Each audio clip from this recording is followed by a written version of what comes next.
अदालत में मुकदमा है हवा और पानी का।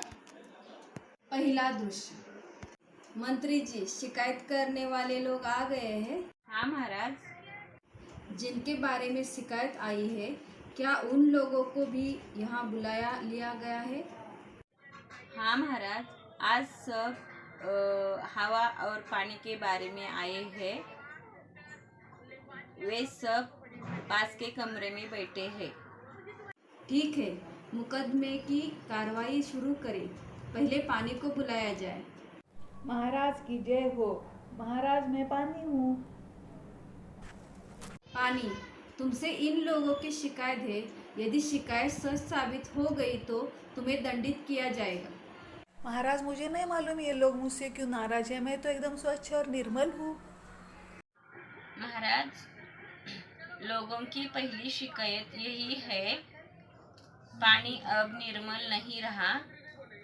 नदियों और नहरों में बहते समय वह गंदगी और बीमारियां अपने साथ बहाकर सब जगह पहुंचा देता है।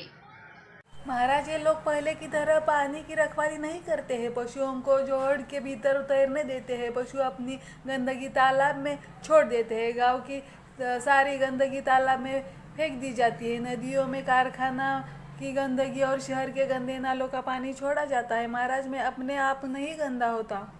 भाइयों, आपके पास इसका क्या जवाब है?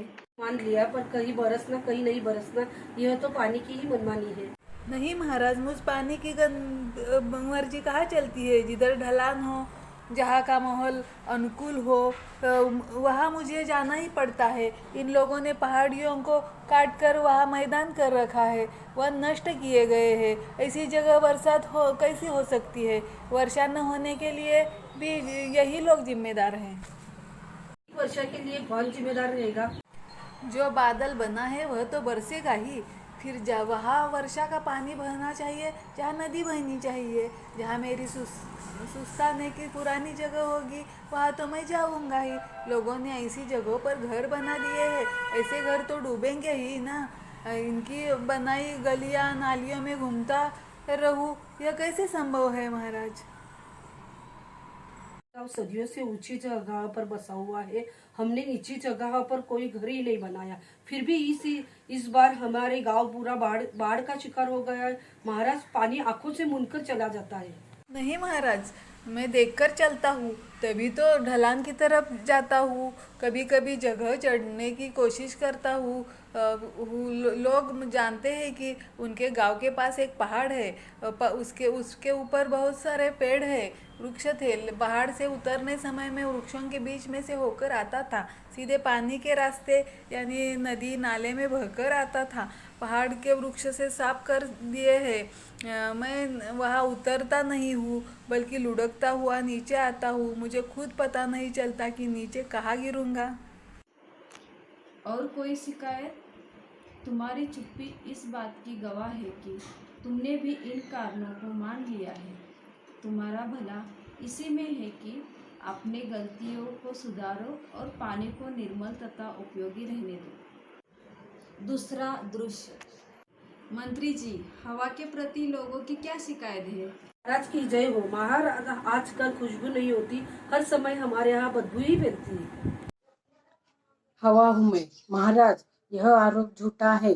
बदबू के कारण मेरा जीना कठिन हो गया है। अपने आप में मेरे पास न तो खुशबू है न बदबू।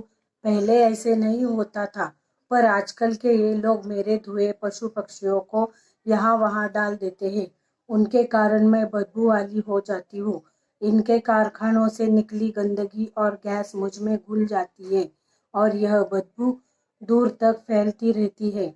मुझे याद है कि एक बार भोपाल की एक कारखानों से निकली जहरीली गैस मुझ पर सवार होकर दूर दूर तक फैल गई थी और कितने ही लोग मौत के मुंह में चले गए थे। इन लोगों से कहिए कि ये गंदगी के ढेर न लगाए, सफाई रखे। लेकिन तुम अचानक चलकर हमारी आंखों में मिट्टी डाल देती हो, सब कुछ तबाह कर देती हो। चलना मेरा काम है। आप कहते हो तो लो मैंने चलना ही बंद कर दिया।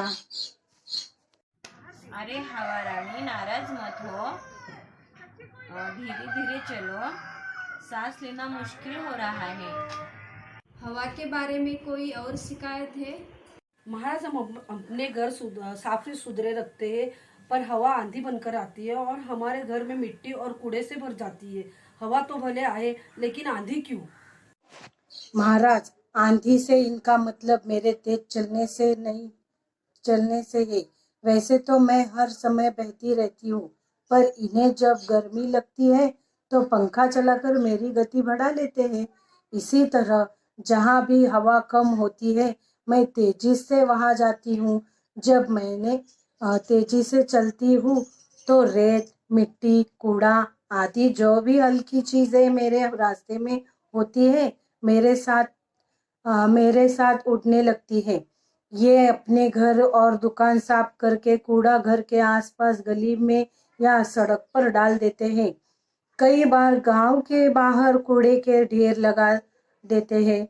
इनका फेंका कूड़ा ही वापस इनके घरों में जाता है। महाराज, लोग अपने गांव शहर में पैलिथॉन के थैलियां सड़क पर फेंक देते हैं। वो मेरे साथ उड़कर खेतों में फैल जाती है और फसलों को नुकसान पहुंचाती है। इससे मेरे मन बड़ा दुखी होता है। सुनी, आप लोग हवा से दुखी तो है, पर कसूर हवा का नहीं है। लोगों को सफाई की आदत अपनानी होगी, तभी हवा दूषित होने से बचेगी। हमें चाहिए कि हम हवा और पानी को अपना दोस्त मानकर उन्हें नुकसान न पहुंचाएं। इसमें ही हमारा भला और बचाव है।